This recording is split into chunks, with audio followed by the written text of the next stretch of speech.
Кинематографисты и работники киноиндустрии обсудили роль Чингиза Айтматова в кино. Произведения Айтматова не только были самыми переводимыми на разные языки мира, но и часто экранизировались. Такие работы, как «Белый пароход», «Джамиля», «Первый учитель», «Пеги пес, бегущий краем моря» были признаны на международных кинофестивалях. Зарима Мусаева расскажет больше.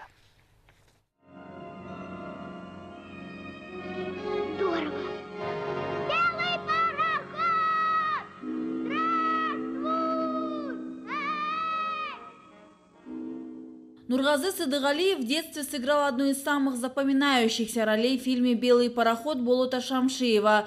Мальчика на роль Нургазы искали долго и, когда нашли, утвердили сразу. Актер вспоминает, что за кадром вел себя абсолютно естественно и играл самого себя. Мальчик доставил немало хлопот съемочной группе и всегда спешил отыграть свою сцену, чтобы быстрее убежать.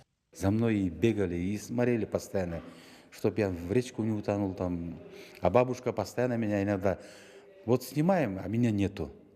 Она меня аркан раз завяжет, и я сижу. Потом она мне говорила, вот как ты это читать не умел, писать не умел, текст будешь это учить. Вот я понял, что один текст надо быстрее выучишь, быстрее в образ войдешь и можешь играться.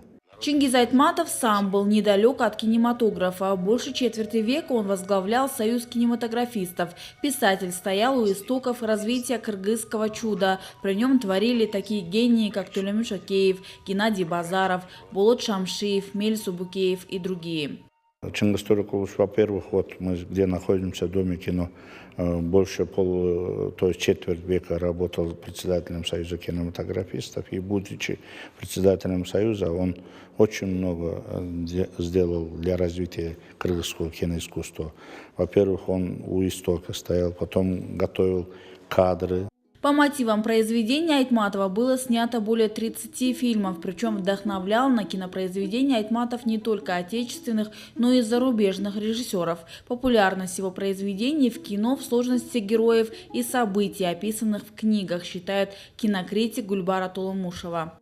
Практически сразу начались экранизации, там «Перевал», «Я Тяньшань», «Первый учитель», «Материнское поле», «Белый пароход», «Эхо любви», «Красное яблоко», «Арман», который я очень люблю, с Дорымбека Садырбаева, и продолжается.